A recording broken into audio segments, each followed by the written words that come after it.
Hey friends, welcome back to more Reddit stories about entitled people, crazy people, and everything in between. So make sure to subscribe if you haven't yet for more Reddit content, and as usual, let's get into today's stories. Weird neighbor pretends to be a cop. I live on a dead-end avenue that's 25 miles per hour. I don't really think there's a problem with speeding because we don't really get non-local traffic that's not delivery trucks. This old guy that lives at the beginning of the street bought a retired police car as an extra vehicle. It's an older blue Ford Explorer with the light on the mirror and a long antenna. No police markings, but it looks just like an older undercover vehicle. It's not his daily driver as he has a couple regular cars. I'm assuming he is retired. We are a long enough street that I'm not buddies with him. Anyway, he bought this car and he will sit at the end of his driveway facing the road. He has the tinted windows halfway down and you can see him looking out. It's literally like a stereotype. Flat top haircut and aviators. I really think he is trying to have people think he is a cop. A few times I've been out doing yard work and he will slowly drive up the street, almost like he is on patrol. He will pull over and chat with people and you would seriously think it's a cop talking to someone if you didn't know better. He must also have a scanner because it culminated in what made me type this. We've been having high winds and a power line went down and blocked the street. This dude gets in his cop car and drives down the road and blocks off the street, like he's the actual PD or something. Then when the actual fire department came, he was trying to insert himself into the action. So am I overthinking this, or is this weird? So it sounds like he's just a bored wannabe cop, which for the most part seems pretty harmless, I guess. Except for maybe the part where he decided to block off the road. Definitely doesn't have the authority for that. But aside from that, I guess as long as he doesn't actually impersonate an officer or claim to be one, there's not really anything technically wrong with what he's doing.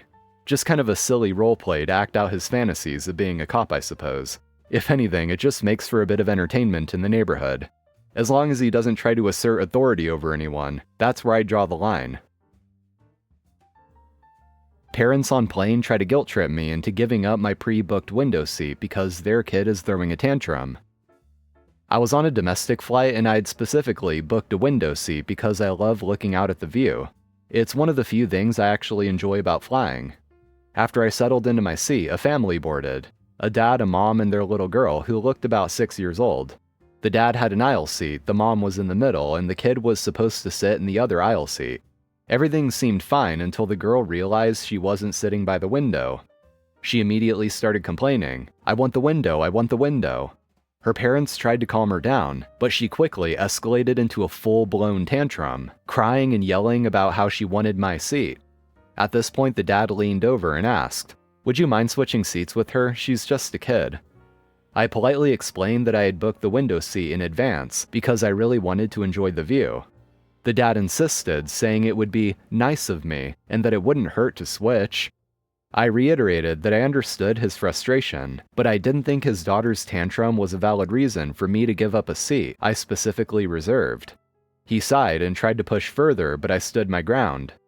The girl cried for about 10 more minutes before her mom managed to calm her down with the tablet. However, the tension lingered. Throughout the flight, I could feel the parents throwing me judgmental looks, and when we landed, I overheard the mom muttering something like, "Some people just have no heart." This made me wonder if I'd been too rigid. I know kids can be a handful, but I also feel like giving in would have taught her that throwing a tantrum gets her what she wants. Still, I couldn't shake off the guilt. This is one of those things where if OP wanted to give up their seat out of the kindness of their heart, that's great. But if they also choose not to, I see nothing wrong with that. OP booked that seat because they wanted it, and if a kid is throwing a fit because they want the window, then that's nobody's problem but the parents. Sure, it doesn't hurt to ask once, but if they refuse, then leave it at that. They could have booked it for their kid themselves if they really wanted it.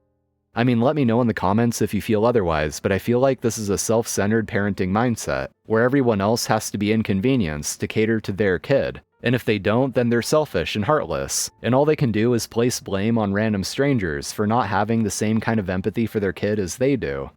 I mean, don't get me wrong, I think it's good to have empathy for parents and their kids, but when a random stranger says no to something and the parents respond with attitude, acting like their request should be an automatic yes, simply just because it involves their kid, it's just an indication of the kind of selfish mindset that the parents have. Entitled mom and son try to buy a gun. So having been at least 10 years ago, I wanted to share this wonderful bit of entitlement. I was working in the big blue box store in the sporting goods area. For anyone who has worked with alcohol, tobacco, or firearms, you will know well that there are rules and regulations when it comes to the sale of prohibited items or age-limited items. Essentially, if you wish to purchase a firearm, you need to fill out a form. Whether you take it home or not on the same day depends on your background check, which is federally regulated.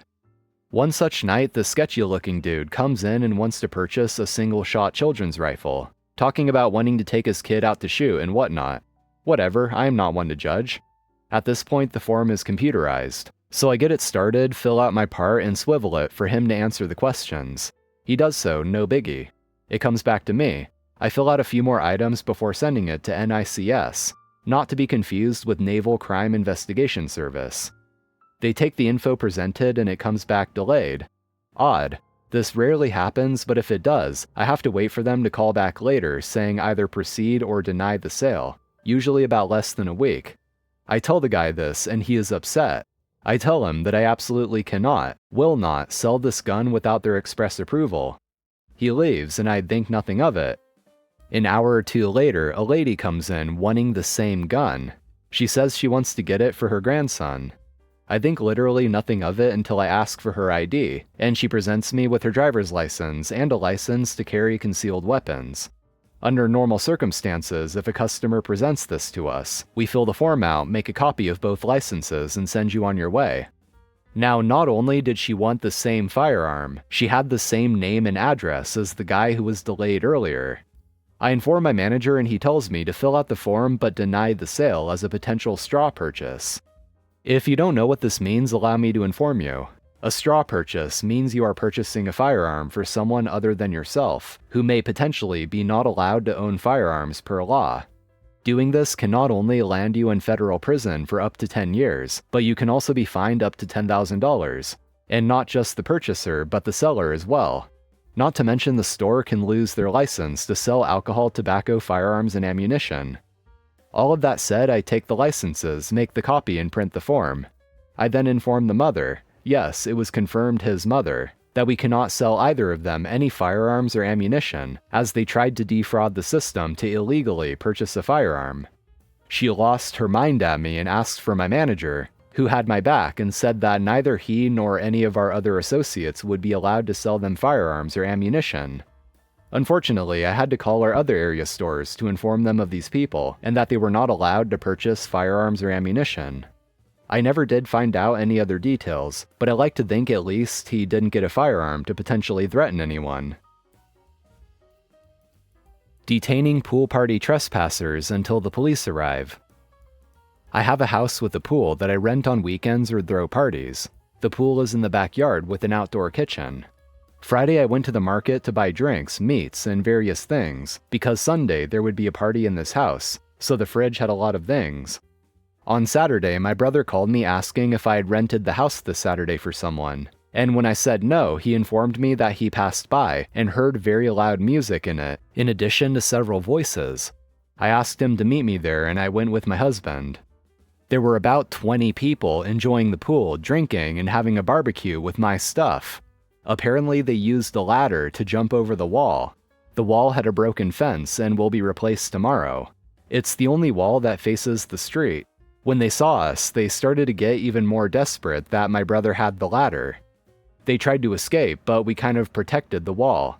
The police had already been called, so we didn't want anyone to escape. Nothing happened to anyone, to make it clear. They just tried to get past us to go to the lowest wall, but couldn't. The police arrived. There were 7 children, 6 to 13 years old, 12 adolescents, 14 to 17 years old, and 1 adult, 39 years old. Those responsible for the minors were called, and this caused a mess, as they started to accuse us of holding minors in my house when I am not a police authority. The police asked me if I wanted to press charges, but I said I just wanted to be paid back for the value of the items consumed, and the cost of having the pool cleaned. The outside area was a mess and almost everything used in the fridge.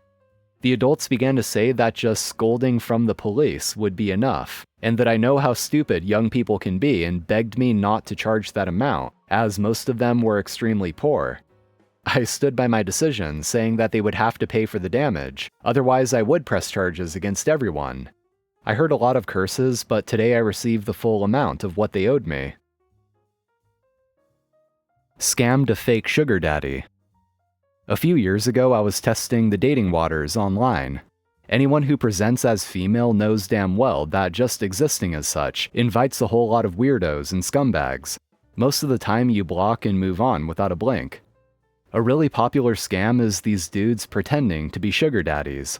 I don't know why they even looked my way, honestly, when all my dating profiles were heavily just I like coffee in one piece. Anyway, the scam is, they'll basically try to hook you with a promise like, I'm looking for a baby to spoil, $3,000 a week allowance, interested?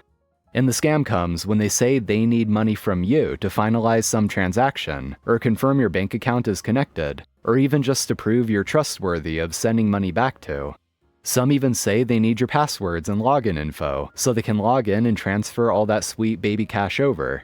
And then they promptly block you. Or worse yet, get access to an account and drain you dry.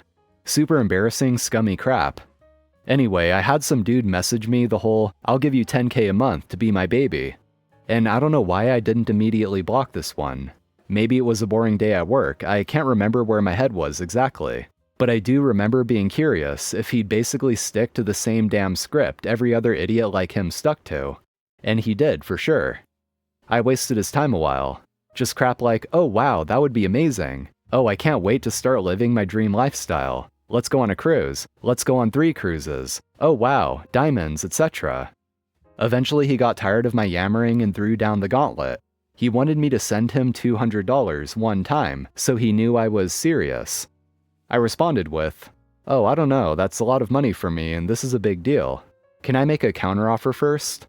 You send me $50 first, and then I'll send you that $50 and $150 more back. So that way I know I can trust you and you know you can trust me all at once. The idiot asks for my Cash App and sends me $50, and I immediately blocked him everywhere. He never disputed it or tried to stop it from what I can tell in my end. So either he's just that dumb or maybe he realizes what a jerk he was being, having the tables turned. Chump change in the end, really, but it felt real good. Went book shopping and got myself a little treat.